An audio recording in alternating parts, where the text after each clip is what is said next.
In this video, we will demonstrate how we predict sentiment on restaurant reviews using LSTMs, a special kind of RNNs that is capable of learning non-train dependencies. Sentiment analysis of reviews is a popular application in natural language processing due to the massive records of digital data. It is a computation study of humans' opinions, sentiment, and attitudes towards an entity. In the following 15 minutes, we will explain the data, the model architect, demonstrate how we preprocess the data, train different layers and the LSTM model, tune the model parameters to reduce variance, and obtain high accuracy results.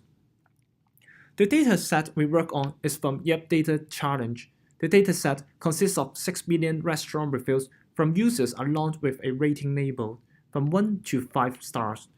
For simplicities, we classify the reviews into two distinct labels, positive and negative, for our analysis.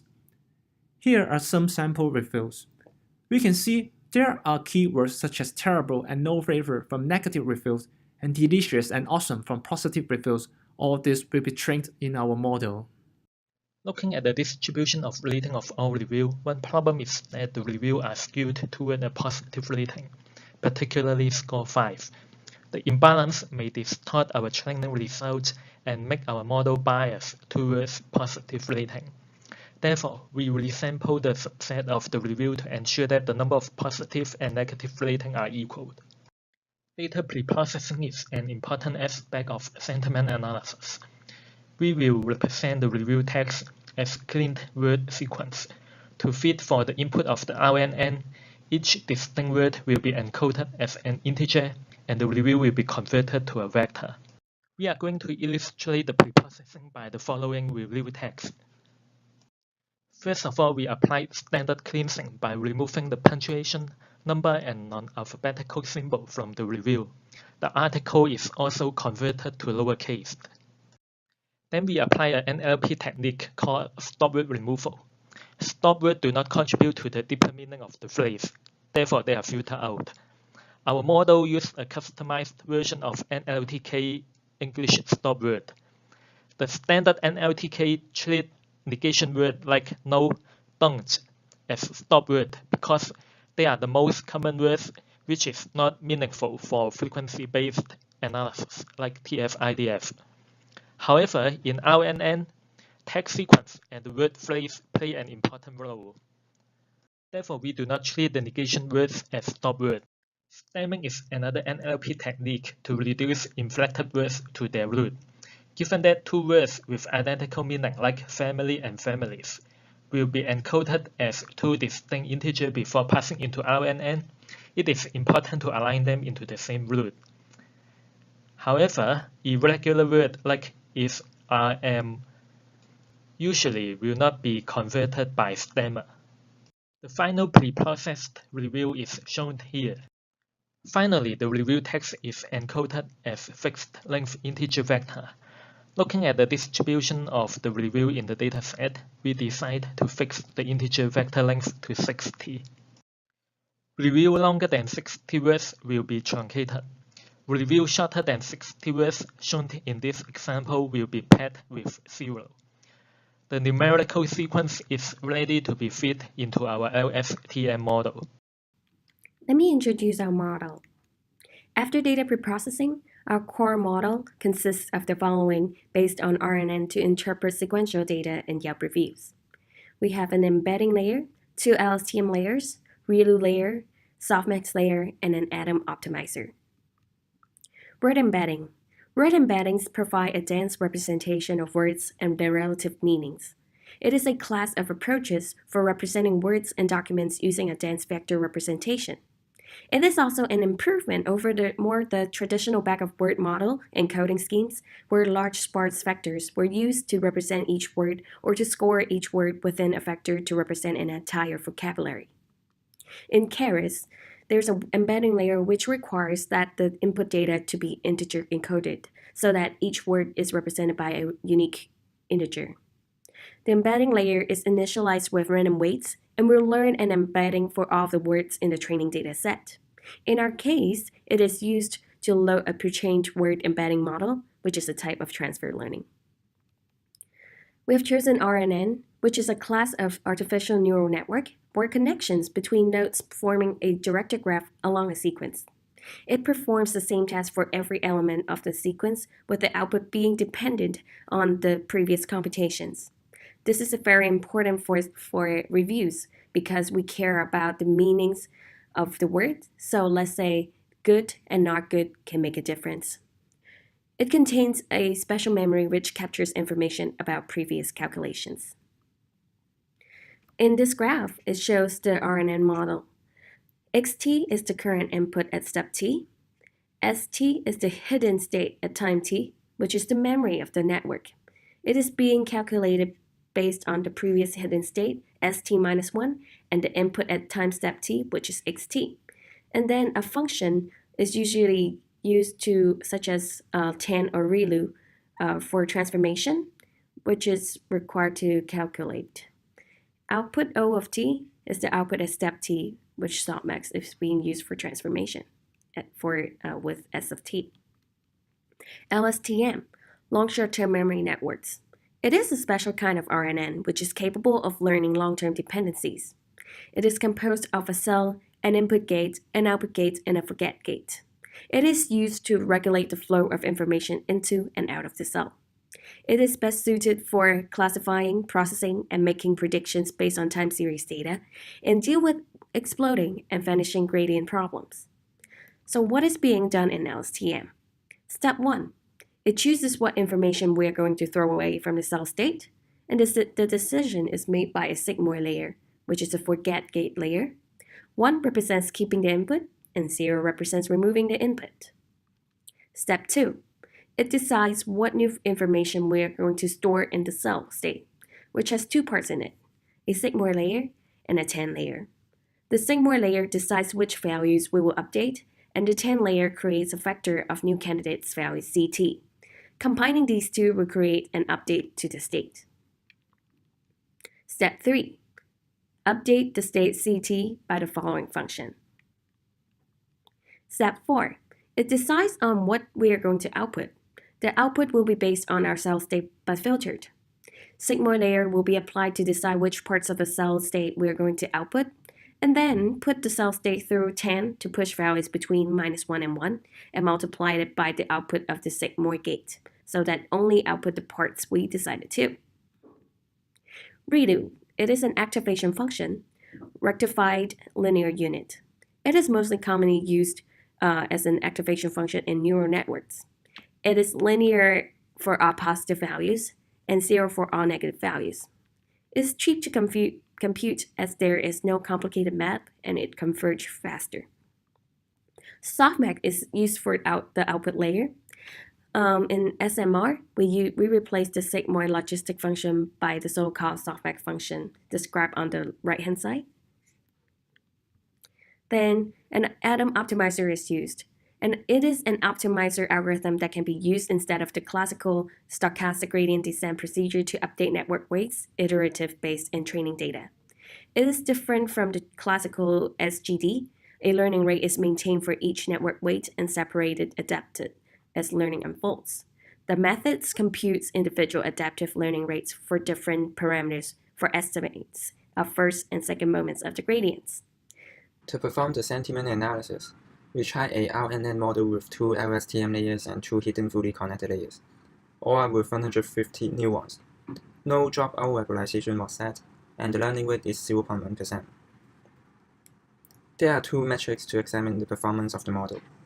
Accuracy measures the percentage of the correctly predicted samples, and the loss measures the loss function we define in the model. That's the binary cross entropy. We can see that the training accuracy increased to 99.8% within 10 epochs, but the validation accuracy decreased slightly. This indicates an overfitting issue. If we look at the model loss, the overfitting problem is more serious. Training loss reduced to 1% quickly, while the validation loss is increasing. Having said that, the testing accuracy is quite high already. It is because of the effective data preprocessing. To tackle the overfitting problem, we try to reduce the number of neurons, add more regularizations, remove one of the fully connected layers, and increase the learning rate and the decay factor. We use both standard dropout and recurrent dropout as a regularization method. Dropout means randomly mask some variables for each mini-batch during the stochastic gradient descent, where the masked variable will not be updated in the step of the gradient descent. Left-hand side illustrates the standard dropout, which masks the vertical arrow from the input unit to the recurrent unit. And the right-hand side shows both standard dropout and recurrent dropout. Recurrent dropout masks the horizontal arrows that are the connection between the recurrent unit. We applied recurrent dropout in both LSTM layers, and standard dropout in only the second LSTM layers. The number of nuance in all layers reduced from 150 to 50 only. One of the fully connected layers is removed. Both learning rate and decay factor increased by 10 times. The testing accuracy increased slightly to 93.3%. Unfortunately, there is still a serious issue of overfitting. You can see that the training accuracy go up to nearly 100%, but the validation accuracy was decreasing. Also, the validation loss increased with the epochs. We tried to adjust the model architecture to overcome the overfitting issue, but all failed. It's because of the variance problem, where the training and validation samples can be very different with each other. Due to the nature of natural language, some meaning could have various different expressions, and the occurrence of the same pattern could be very sparse across the training and validation sample.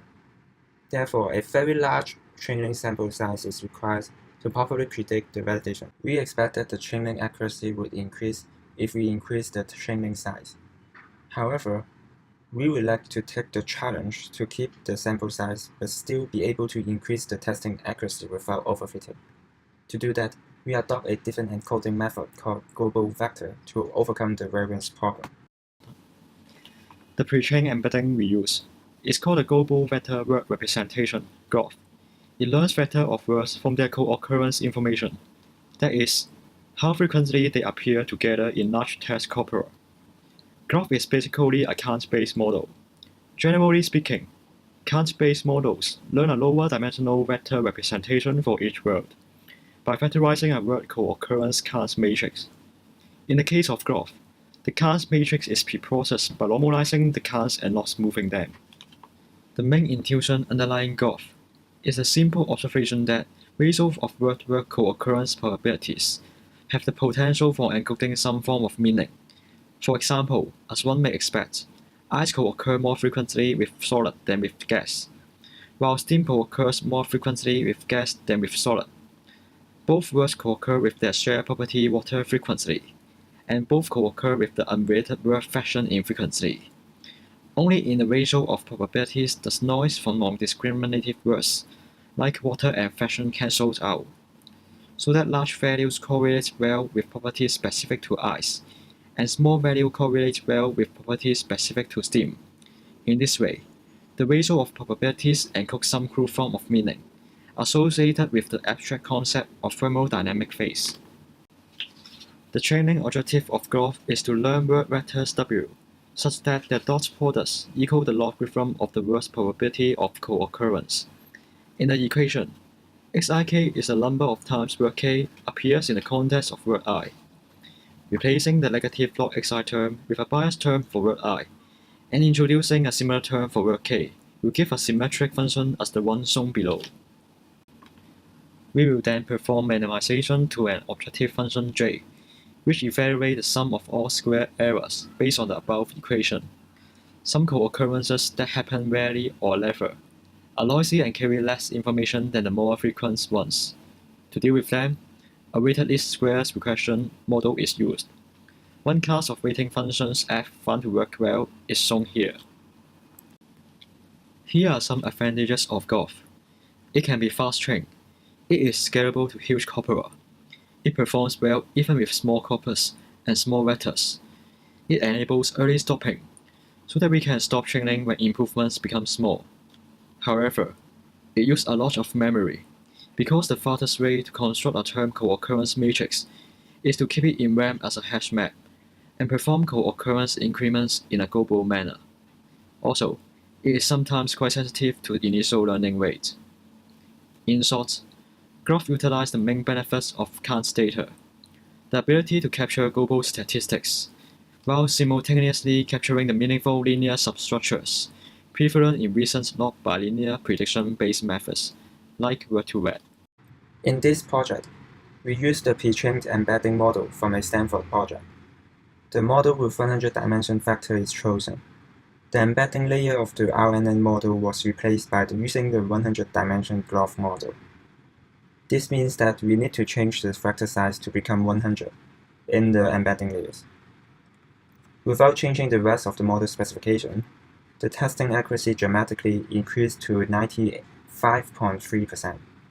Also, the variance problem is resolved. We can see that the model is not overfit, while the training sample size remains unchanged. The difference between training and validation accuracy is small, same with the loss. The validation loss is decreasing with the number of epochs. These are the evidence that the model is not overfitted. To conclude, we presented 3 different RNNs for sentiment classification. After all the data preprocessing, proper construction of layers, and implementing graph embeddings, the best model could reach 95% of accuracy in the balanced dataset. Our analysis could be useful to help restaurants better understand their customer sentiment about their food and services. To extend the application, the trained model could possibly be applied to social networking sites that review scores are not available, which broaden the customer and review coverage. Thank you for watching.